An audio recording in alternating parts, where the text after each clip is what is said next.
Doa merupakan cara beribadah yang benar dan baik. Dan sekarang buku Urantia menyampaikan pandangan alam semesta tentang cara-cara berdoa yang benar, agar doa Anda dikabulkan oleh Tuhan, dan kemudian dilaksanakan oleh alam semesta organisasinya. Biasanya kita berdoa karena ada masalah atau bahaya, tapi tahukah Anda bahwa doa itu komunikasi nyata dengan Sang Pencipta, sehingga kita perlu tahu bagaimana mekanisme doa itu diproses oleh alam semesta yang cerdas, sehingga doa kita tidak sia-sia.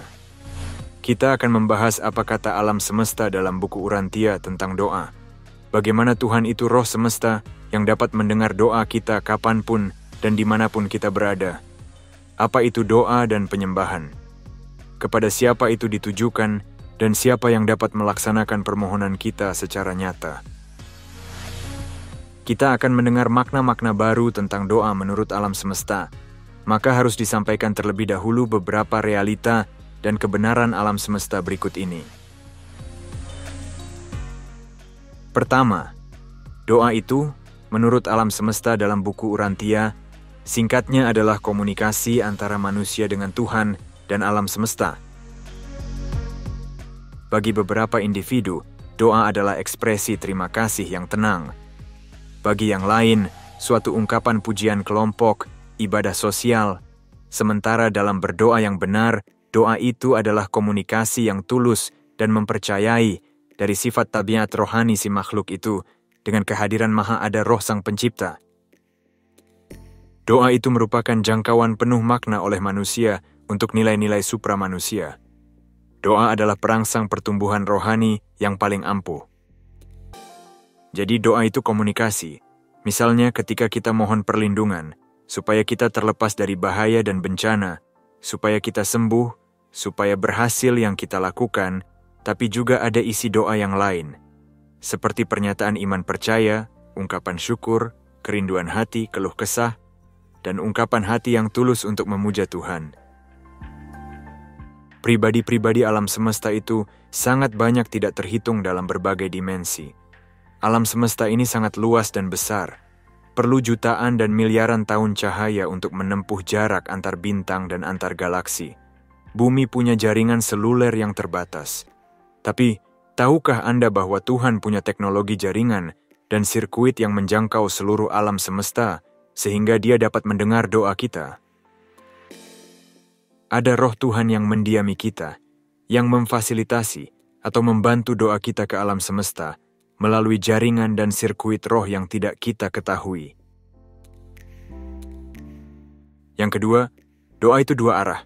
Ada pesan dan mungkin ada jawaban. Kita tidak bercakap-cakap dengan angin, tapi kita berbicara dengan pribadi-pribadi cerdas alam semesta yang nyata, dengan Tuhan dan organisasinya yang sangat luas itu. Kita dapat bicara seperti itu sebab kita dan Tuhan itu berpribadi. Kalau pribadi bertemu pribadi, maka dapat saling mengenal dan dikenal. Tiap pribadi itu unik. Buku Urantia menegaskan bahwa Tuhan itu berpribadi, yang disebut Bapa Semesta.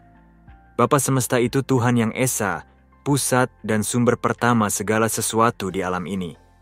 Kalau menyembah, maka sembahlah Bapa Semesta. Sebagai pribadi, Dia dapat mengenal dan dikenal. Kita dapat menyapa, dan Dia juga bisa menyapa kita. Kita dapat mengenalnya melalui sifatnya, yaitu seperti Bapa. Tuhan itu Bapa alam semesta yang pengasih dan penyayang. Sifat pribadinya itu selalu kasih, dan itu tidak pernah berubah. Kita tahu Tuhan itu pengasih dan penyayang dari pengalaman rohani dalam batin kita. Setiap manusia didiami oleh roh yang disebut pelaras pikiran dalam buku Urantia. Pengalaman dengan roh itu menunjukkan bahwa Tuhan itu ada dan sifatnya adalah pengasih. Bapa Semesta itu dibahas dalam makalah satu buku Urantia, dan pekerjaan roh pelaras yang mendiami kita itu dalam makalah 107-112. Kemudian, dalam bagian 4, sekali lagi Bapa Semesta ditunjukkan dalam hidup seorang manusia biasa penjelmaan pencipta galaksi kita yang bernama Yesus atau Nabi Isa. Yesus atau Isa menunjukkan bukti nyata bagaimana kalau Bapa sendiri hadir di planet kita sebagai manusia biasa. Dia berkata, siapa melihat dirinya, maka dia melihat Bapa Semesta. Kisah Yesus dimuat panjang lebar sepanjang 700 halaman buku Urantia dan merupakan biografi Yesus yang paling lengkap. Tidak cukup Anda diberi roh yang mendiami Anda, Tuhan memberikan teladan hidup nyata agar Anda berhasil dan meraih hidup abadi setelah mati melalui penjelmaan utusannya. Tuhan menjadi manusia. Ada video-video membahas sejarah hidup dan ajaran Tuhan yang menjadi sosok manusia biasa itu. Dan itu termasuk caranya berdoa kepada Bapa Semesta.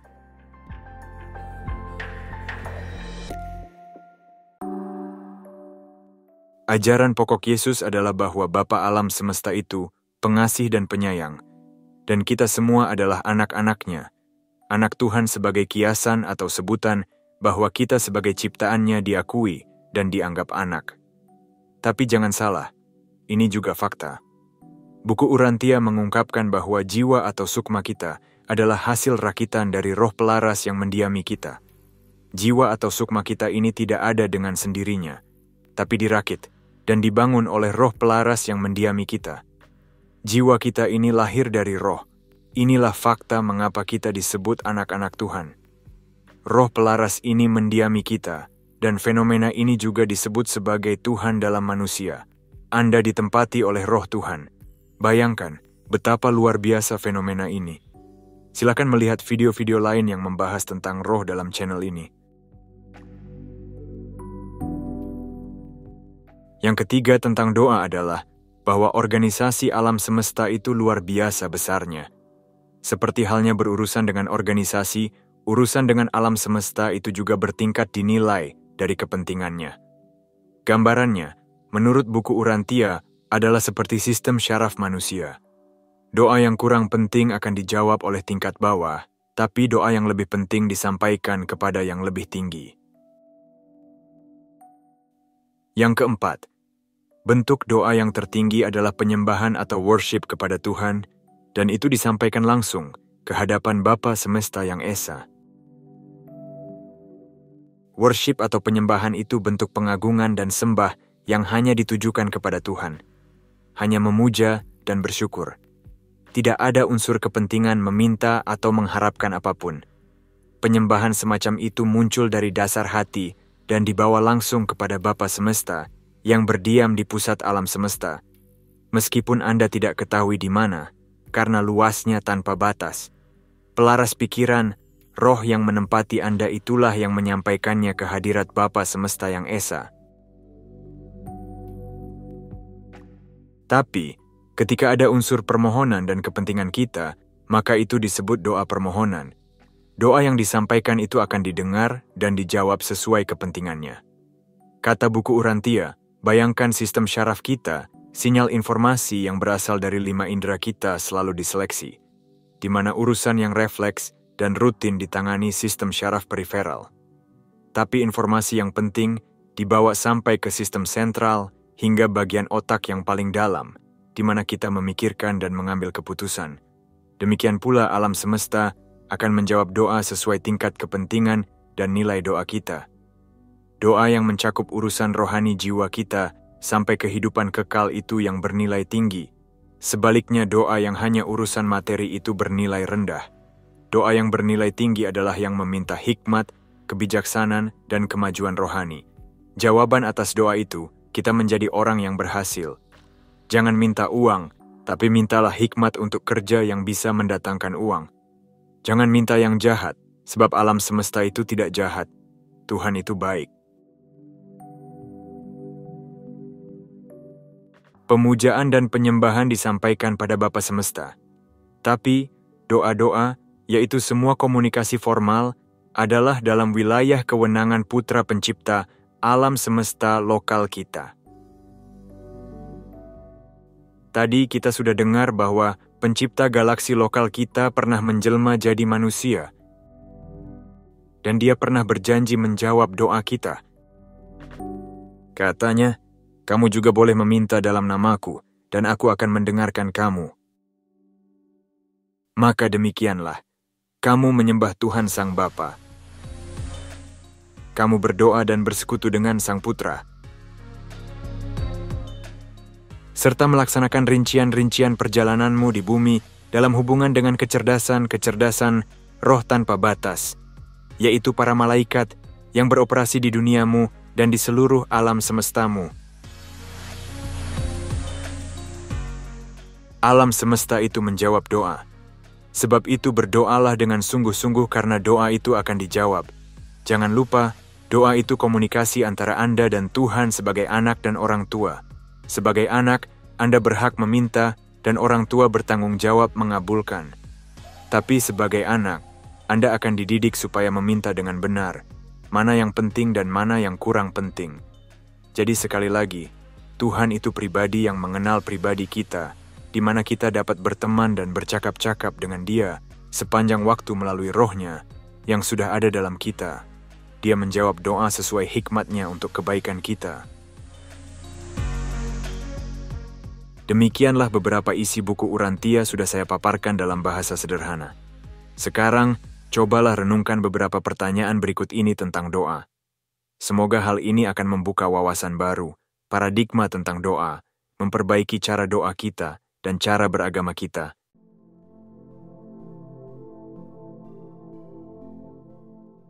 Roh pecahan atau percikan ilahi yang mendiami kita disebut pelaras pikiran. Kalau roh Tuhan itu mendiami batin kita satu persatu, apakah Dia tahu semua pikiran kita? Dia adalah pelaras pikiran yang memang bekerja dalam batin pikiran kita. Pertanyaan berikutnya, pernahkah Anda mendapat peringatan atau larangan sebelumnya dari dalam hati Anda ketika Anda berpikir untuk melakukan dosa atau kejahatan? Kalau rohnya ada di dalam batin kita sepanjang waktu, maka kemana kiblat kita beragama? Ke arah mana kita berdoa? Di mana dan kapan saja waktu kita dapat berdoa? Apakah harus perlu waktu dan tempat doa tertentu yang lebih manjur dan lebih besar manfaatnya? Dapatkah kita menjalin komunikasi yang tanpa putus dengan roh pelaras yang mendiami kita?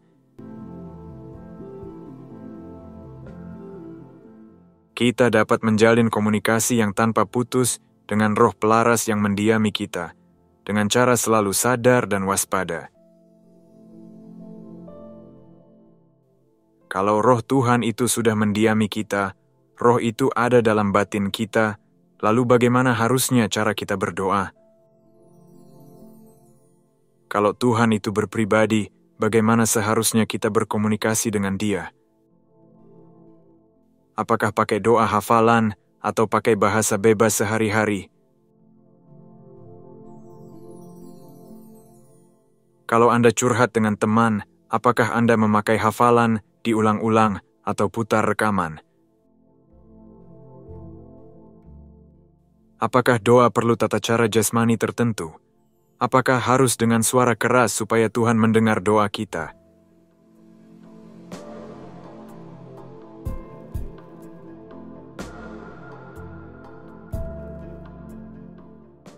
Kalau Tuhan itu Bapa dan kita ini anak-anaknya, bagaimana sikap kita kepada orang tua kita yang baik, kita hormati, atau kita langgar kehendaknya?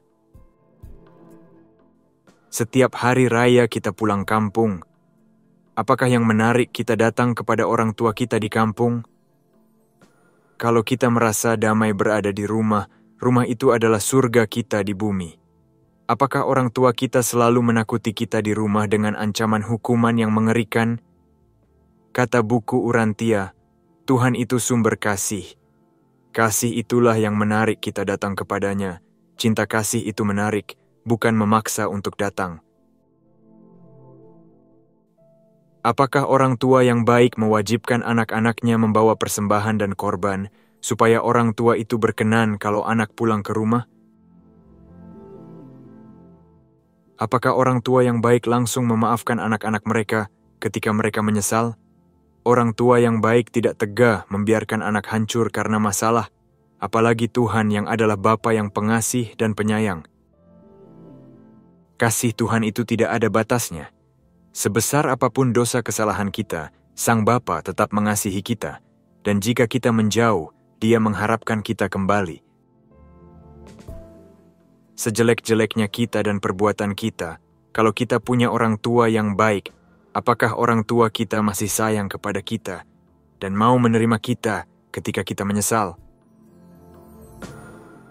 Kalau doa itu urusan pribadi, dan Tuhan tahu isi hati kita yang paling dalam, apakah kita dapat bercakap-cakap dengan Tuhan, layaknya kepada orang tua yang kita sayangi, dengan bahasa bebas?